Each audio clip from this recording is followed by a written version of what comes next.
Hey guys, it's Renee and welcome back to another episode right here of Rev Evolution. Don't forget to hit the like and subscribe button. And we're here at the beautiful CSC at Changi to shoot yet another EV. And we have for you today the Smart Number 1 Pro Plus EV. Yes folks, it's the Smart Number 1 Pro Plus EV. I don't know if you remember a while back, we shot its bigger and more powerful brother, the Smart Number 3 BRABUS. Okay, we had so much fun shooting that car, especially with its performance and its styling. And for those of you who are not familiar with the brand, Smart is basically a co-joint venture between Geely and Mercedes, which does explain some of its styling, if you happen to notice some of the lines as well. Right now, with so many EVs in the market for you to choose from, it's time to find out how that the Smart stand up against the rest of them.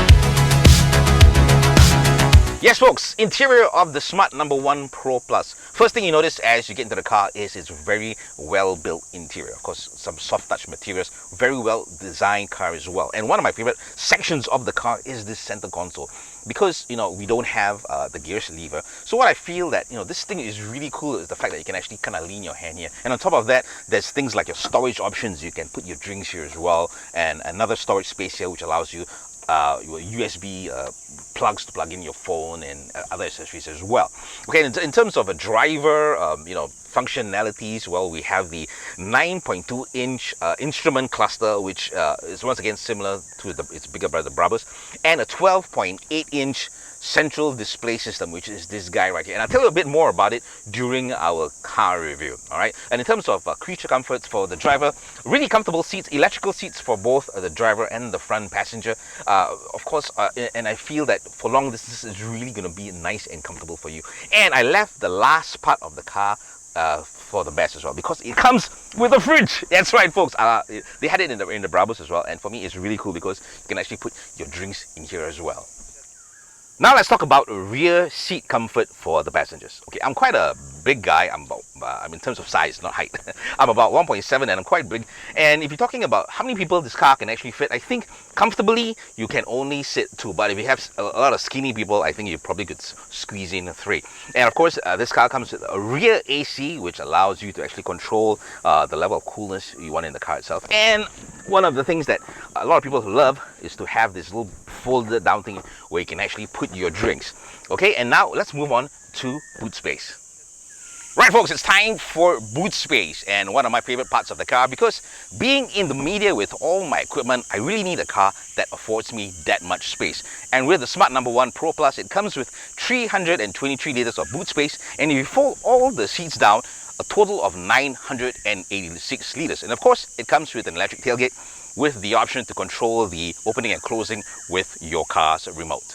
Right guys, it's now time for that section of the review we call the in-car review. That's right, I give you more information about things like pricing, road tax, and a whole lot of other technical details about the car, which I think you as a motorist and maybe potential driver want to know more about. Okay, so let's go. First of all, let's talk about pricing. Well, if you happen to be in Singapore and you're planning on buying this car, it's going to cost you $220,000, which includes the COA and a whole bunch of other rebates which the government is giving you, as this sits in the Cat B category once again, so the taxes are a bit higher, but still you get rebates of about $25,000 and $15,000 on an EAI rebate. So that's quite a bit of rebates, but still the price remains at above $200,000. And if you're talking about road tax, which is the taxes you got to pay for driving this car on the road, it's going to cost you $2,088. Okay, now that we got the whole financial information out of the way, let's talk about the size of the car itself. Well, the length is about 4.27 meters, width is about 1.82 meters, height is about 1.6 meters, and weighs approximately 2.2 tons, which surprisingly is heavier than its BRABUS brother. All right, but in terms of other measurements, it's roughly about the same. Okay, there you go. Okay, now let's talk about battery specs, because this once again is an electric vehicle, which means there's no engine. All right, so well, battery capacity is rates at 66 kilowatts per hour, and this is of course a single, runs on a single motor, not dual. But that being said, still has quite a bit of power, and it's rear wheel drive as well. In terms of horsepower, this comes to me, I'm kind of impressed with the numbers. 268 horses with 384 Newton meters of torque, and that is a whole bunch of pulling power on this car. Okay, now the other most important information, of course, this is an EV, and you as a motorist will be wondering, okay, how long does it take to charge and what kind of chargers can I use? Okay, if you're looking at an AC charger, which also known as a slow charger, which it's available in mostly every HDB estate and shopping centers as well, it's gonna give you based on a 0 to say 10 to 80%, 7.5 hours on a 7.4 kilowatt charger, which is, once again, as I mentioned, this is something that you can get practically everywhere. And if you're talking about fast charging, or DC charging as it is called, it's going to do under 30 minutes, and this is based on a 150 kilowatt charger, which you can practically find at a lot of places here in Singapore. Okay, and as you know, there's just so many chargers in Singapore for you to choose from. And in terms of acceleration, it goes from 0 to 100 in 6.7 seconds. Once again, you're buying this car because for what it is, not to take any drag races. So 6.7 to me is pretty comfortable as well. And in next important piece of information is the range. How far can you take it on a single charge? Well, this is based on, once again, the Worldwide Harmonized Light Vehicle Testing Procedure, or WLTP. I've been accused of lying about these numbers, which to me, once again, like I said, this is an international standard. Okay, so based on that standard, it goes 420 kilometers, and because as you know, when it comes to driving, based on your driving styles, whether you're going fast or slow, rain conditions, whether you're blasting the aircon, the numbers, the power that you use on the car definitely will vary. Okay, got that all out of the way. Now let's talk about the features of the car and why you might want to consider the Smart as well. Okay, first of all, for the driver, the different drive modes, which this is something basically from what we've driven in most of the cars, they have it in a lot of EVs as well, but most commonly found in ICE vehicles or combustion engine cars. It has 3 different modes for you to choose from. We have the Eco, Comfort, and Sport. So I'm not going to go in and tell you more details about this, because the name for itself gives you an idea about what the car is all about. I mean, in terms of modes are all about. Okay, so Eco, just basically saves you as much energy as power while you're in that mode. And Sports, of course, the more heavy-footed you are, it gives you a lot of power, which I'll show you a bit of demonstration a little later on. For me, the whole impressive features of the Smart is all the ADAS features, or the advanced driving assistant system features that is available in this car. And once again, this is not something new that you can't get in any other EVs, but I'm just going to highlight a couple of features in this car which I think is really relevant for you as a driver. Okay, I'm not going to talk about all of it. There's actually there's about 20 different driving systems in this car. I'm just going to hit on a few which I think you definitely will be keen to know about. Okay, we have the adaptive cruise control.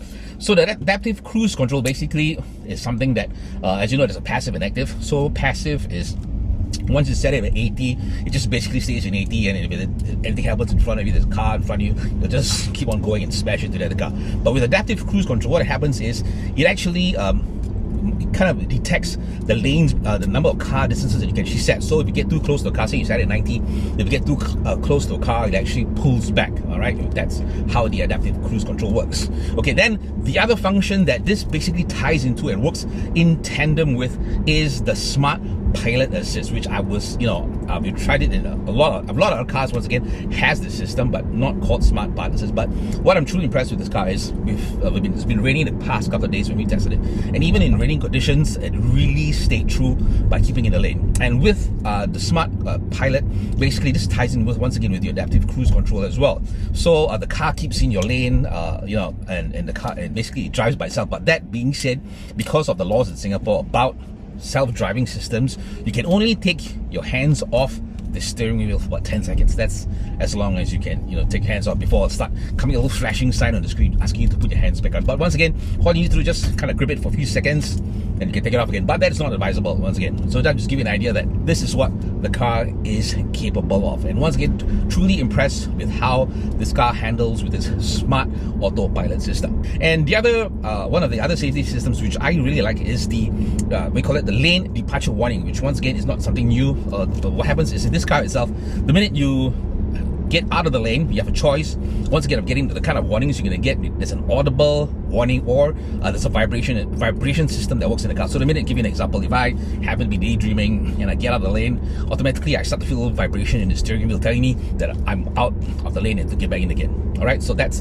lane departure warning system. And also the other function which I think you'd be interested in is the lane change assist. And how this works basically is by you indicating that you want to change your lane, it actually helps you kind of gauge when's a safe time to actually do it. All right, so they're not really something that most people want to use, but that's just something I thought I'd bring it up as well. Okay, then the other thing which is really useful, and this is for all the people who are not really good at parking your cars, is the front and rear parking sensors. And this is once again happens works in tandem with the 360 camera system, which once again, once you engage that mode, you can actually see all the different kind of views that you can get from your front, your side. You can actually manipulate the different views that you can get while you're in your parking parking system as well. Okay. And the other function which I thought was pretty useful is the driver monitoring system. So there's actually some little sensors somewhere above the steering wheel that actually kind of gauges whether you're sleepy or your eyes about to close and stuff like that. And actually gives you a warning to either take a break, go for a coffee break, or kind of just like relax for a bit until it kind of feels that, hey, you're being more attentive at the wheel. Okay. And so that basically covers most of the features I think that you will be interested in. Right here on Rev, it's not always a bed of roses for all the cars that we review. It's same goes for the Smart Pro Plus. Let's talk about the pros and the cons of this car.